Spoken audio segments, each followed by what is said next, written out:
There are moments in history when a great empire, believing itself eternal, meets the edge of the unknown and falters.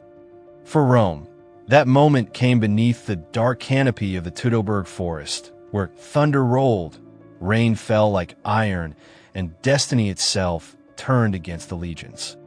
In the autumn of 9 AD, 3 Roman legions, the 17th, 18th, and 19th, marched deep into the misty wilderness of Germania.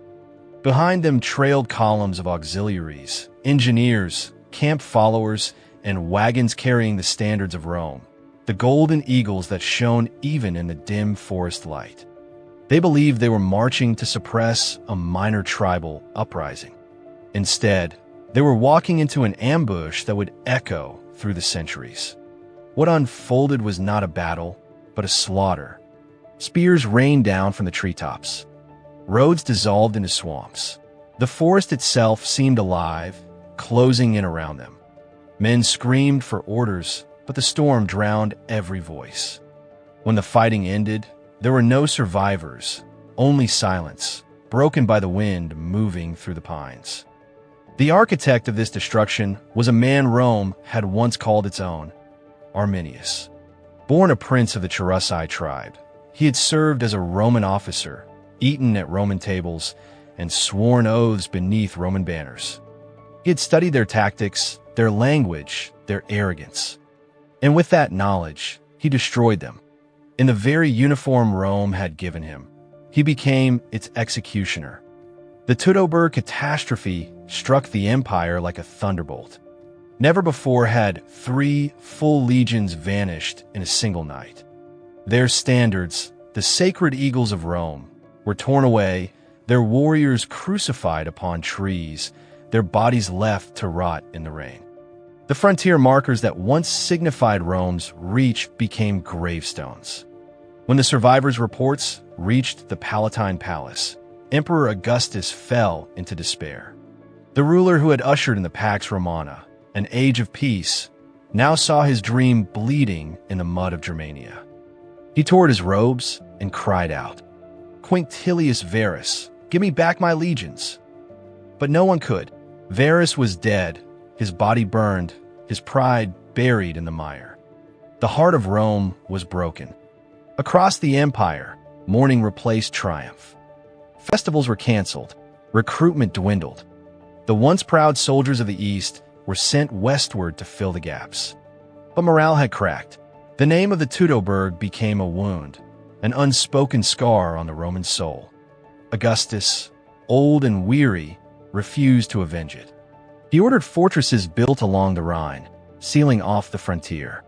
Germania, wild and untamed, was left beyond the empire's reach, a place whispered about but rarely entered. For 5 long years, Rome hid behind its walls. The forests grew thicker, and the memory of the lost legions became legend. But vengeance has a long memory. When Tiberius, Augustus's successor, took the throne, he looked east toward those dark woods and saw unfinished business. He summoned his adopted nephew, Germanicus Caesar, a young general known for his charm, courage, and relentless ambition. The task before him was clear: restore Rome's honor or die trying. Germanicus was not just fighting an enemy, he was fighting history. His father, Drusus, had died years earlier in the same lands, thrown from his horse during a Germanic campaign. For Germanicus, the war was personal, a chance to avenge not only his empire, but his bloodline. Between 14 and 16 AD, he led multiple expeditions into Germania, retracing the cursed paths of Varus's doomed march. Each step was haunted. In the forests, he found the bones of fallen Romans still scattered across the ground. Helmets rusted to the roots of trees. Shields half buried in moss. Germanicus ordered altars to be built where they fell, offering solemn rites to those who had never received proper burial. To his soldiers, it was both an act of piety and a reminder of what they were fighting for, the ghosts of their brothers. One of the pivotal moments in this campaign was at Pontes Longi, the Long Bridges, a vast stretch of timber roads built over endless marshland. The place reeked of death and history. It was here that Arminius had resolved to strike again, to repeat the nightmare of Teutoburg and crush Rome's second coming before it could even breathe. But Rome had learned. At the head of the retreat stood Lucius Caesar Severus, a seasoned commander hardened by decades of war. He was no nobleman, no visionary, but a soldier in the purest sense, calm under fire, unshaken by fear. He had fought in Illyricum, crossed the Rhine countless times, and understood the madness of Germanic warfare.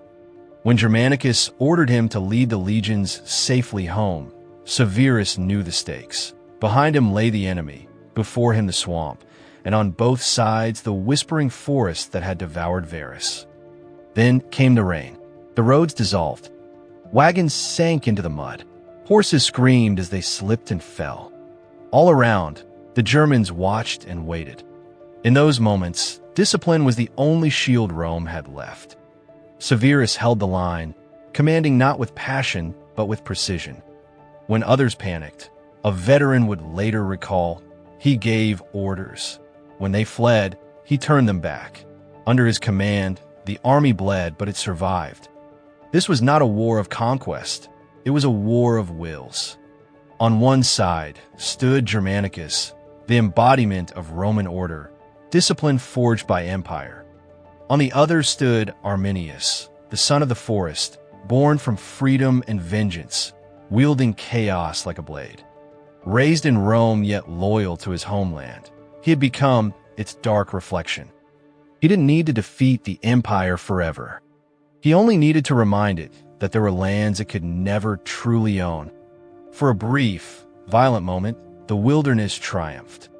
The empire that ruled the known world found its limits, not in armies, but in the whispering shadows of the Teutoburg Forest, where every tree remembered the sound of Roman steel breaking, and every gust of wind carried the echo of a cry that no one could answer.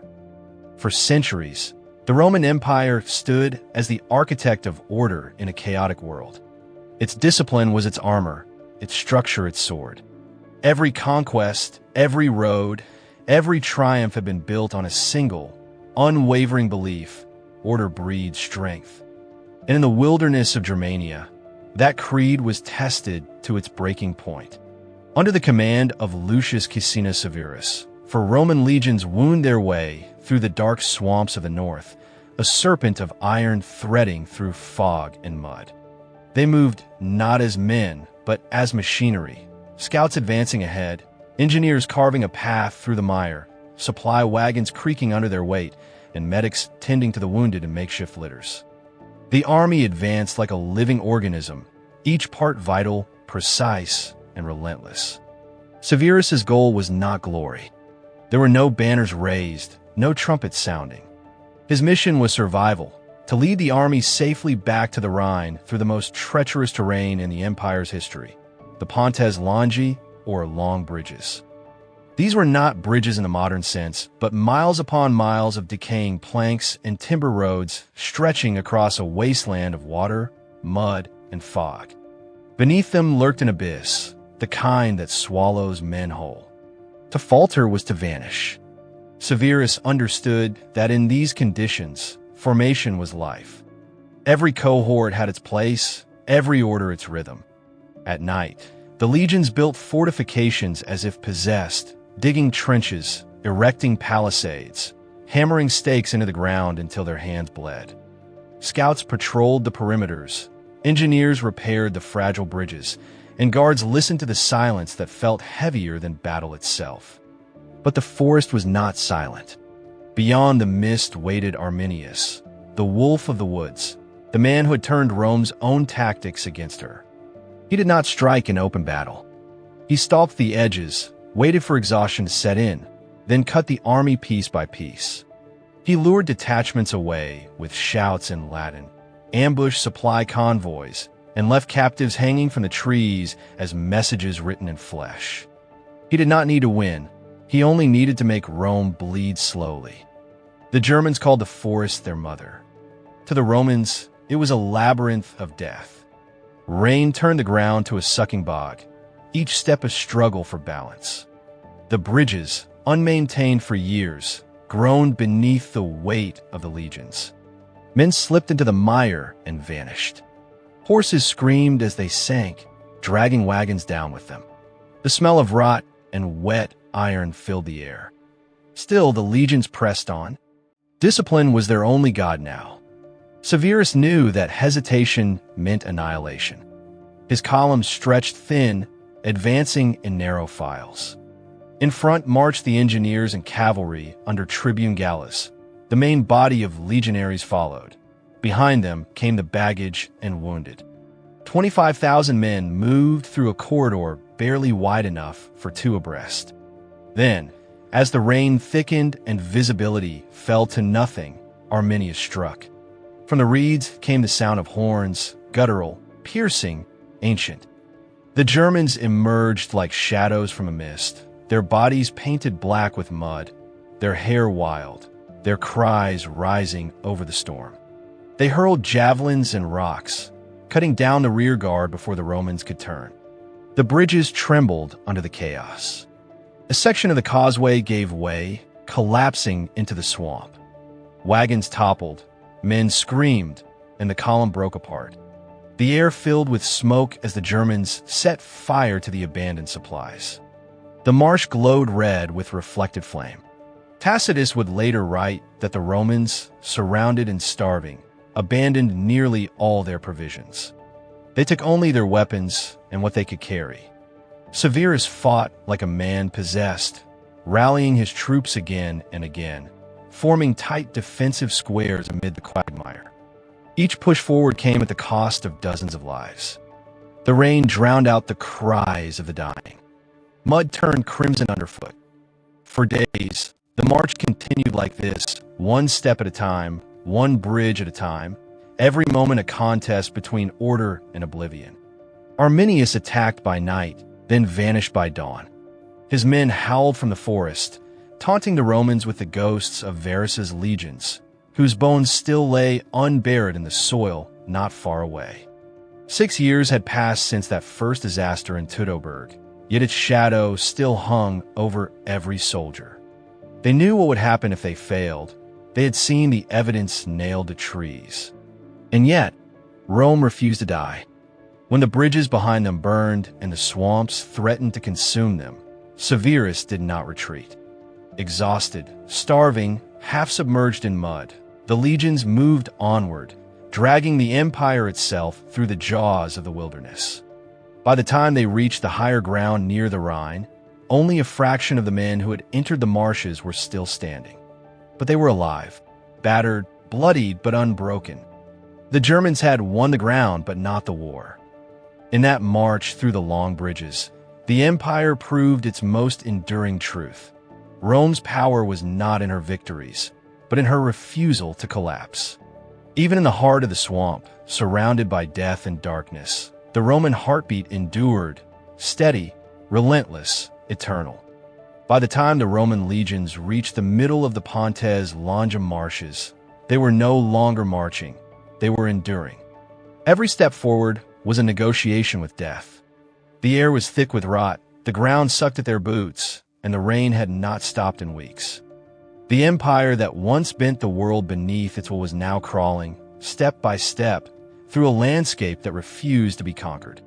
After days of constant ambushes, Lucius Caesar Severus led what was left of his army to a raised mound, a small island of high ground in the endless swamp, somewhere between modern Meppen and Lingen. Exhausted and half-starved, the soldiers dropped their shields and collapsed into the mud. But the pause was brief. Severus knew they could not rest. In Germania, the night was the enemy's ally. As dusk fell, the Germans came alive. From every direction came the beat of drums and the wail of horns. Firelight flickered across the mist as Arminius's warriors howled from beyond the darkness, a symphony of terror echoing across the marsh. The Romans, hemmed in by water and fear, could see nothing but shadows and flame. The enemy was everywhere and nowhere. Horses panicked. Arrows hissed through the night. Each spark in the distance could have been a torch or a trick. Inside the camp, Severus turned fear into labor. His engineers worked through the night, chopping down every dry trunk they could find to build a palisade. The blacksmiths scavenged the ruins of wagons, turning nails and hinges into arrowheads and spear tips. Armor was patched with wire, shields bound together with belts. The army became a workshop of survival. Food was gone. Men boiled marsh water and crushed oats into paste, swallowing the sludge in silence. Wounds festered. The cold wind tore through their tents, carrying the smell of blood and mold. More men died from disease and infection than from blades or arrows. The swamp had become a slow executioner. But Arminius's war was not fought with weapons alone. It was psychological. He sent prisoners back toward the Roman lines dressed in stolen armor, shouting orders in Latin and waving Roman standards. From the distance, they looked like lost comrades returning. Some of the Romans welcomed them until the impostors drew their swords. Confusion turned to chaos. In the smoke and darkness, legionaries fired arrows at their own brothers, unable to distinguish friend from foe. By dawn, dozens were dead, not by German hands, but by Roman fear. The next morning, the Germans attacked again, first at the gates, then at the men repairing the bridges. The swamp itself became their weapon. Flooded ditches swallowed men and timber alike, and flaming arrows hissed into the pools of stagnant water. Still, Severus refused to abandon discipline. He rallied his soldiers, reformed the ranks, and turned the camp into a fortress of stubborn resistance. But the numbers were against him. The rain thickened. The ground sank deeper. Every hour brought new wounded. The records say that 200 to 300 men went missing or died each day. The swamp was winning. Realizing they could not hold out forever, Severus prepared a bold counterstroke. To the southwest lay a large wooden bridge, one of the few stable crossings over a branch of the river Ems. The Germans controlled it. Severus ordered Tribune Gallus to lead 2 elite cohorts, 1,200 men, and a cavalry force to storm the bridge and open the way west. At first, the plan worked. Gallus's men charged with ferocity, cutting through the defenders and seizing the bridgehead. The legionaries cheered. For the first time in weeks, they saw victory. But victory in the swamps of Germania was always an illusion. Gallus pressed onward, chasing retreating Germans into the woods. That was the mistake Arminius had waited for. Hidden among the trees, his warriors encircled the Romans. The trap slammed shut. Surrounded, outnumbered, and waist-deep in mud, the Roman cohorts fought like trapped animals, but the swamp consumed them. When Severus heard the distant horns, he knew Gallus had fallen into an ambush. He gathered the rest of the legions and marched to his rescue. The two armies collided in a maelstrom of rain, mud, and fire. Spears splintered, shields shattered. The Romans fought chest-deep in water, hacking their way through reeds and corpses. When the fighting ended, 3,000 Romans were dead, 5,000 wounded, and Gallus himself was carried back to camp bleeding from multiple wounds. What little food and equipment remained had been lost in the chaos. The bridge, the objective of the assault, was once again in German hands. That night, as the rain fell harder than ever, the Roman camp became a graveyard of silence. Then, as if conjured by fate, a Germanic guide appeared at the palisade. He claimed to know a hidden route, a path through the forest ridges and streams that could lead the army south to safety, bypassing Arminius's traps. It was a gamble, but Severus had no choice. When the fires died, the order came, retreat. The legions began to move, one column, then another, winding through the darkness. Their boots sank into the mud, their armor clattered softly beneath the fog. Centurions whispered orders. The torches were extinguished. The only sound was the sucking of the marsh beneath their feet and the distant cries of wolves. To prevent chaos, Severus issued a cruel decree. Anyone who broke formation, panicked, or fell behind would be executed on the spot. The marching guards enforced it without mercy. That night alone, 20 men were cut down by their own comrades, sacrifices to discipline. The legion's soul was held together not by courage, but by fear. For 5 endless days, the Romans crept through the forest. They followed ancient hunting trails, barely wide enough for 2 men abreast. Streams crossed their path, and fallen oaks blocked their way. The mist clung to their faces like a shroud. Those who stumbled were left behind. The swamp had become a tomb where even the living seemed buried. Then, near Haltern Sea, Arminius struck one last time. As the sun rose through the mist, the forest erupted. Thousands of Germanic warriors stormed the Roman flank, their war cries echoing through the trees. The legions closed ranks. It was no longer a retreat, it was survival. They fought shoulder to shoulder, pressing forward inch by inch. The ground turned into a sea of blood and mud. Severus, wounded but unyielding, stood among them, commanding from the front. After half a day of slaughter, the Romans finally broke through. Ahead lay the river Rhine, and beyond it, safety.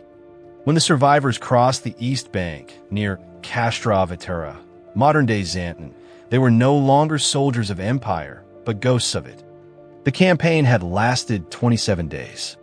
Half the army was gone. The survivors' shields were split, their spears caked in filth, their eyes hollow. The proud conquerors of Gaul and Spain now looked like refugees from a forgotten world. Their morale was shattered. Their songs of triumph had been replaced by silence. From across the river, a group of Germanic warriors shouted through the fog. "Tell Caesar, the forest will never yield to Rome." Severus said nothing. He had saved his life, but not his honor. Somewhere behind him, buried in the reeds and the blood, half his soul remained. When word of the retreat reached the imperial court, Tiberius ordered all major offensives in Germania to cease. The empire had seen enough. Instead of new campaigns, watchtowers were built. Roads were fortified. The frontier along the Rhine became a scar, the line Rome would never again cross. For the first time, the Eternal Empire had learned humility.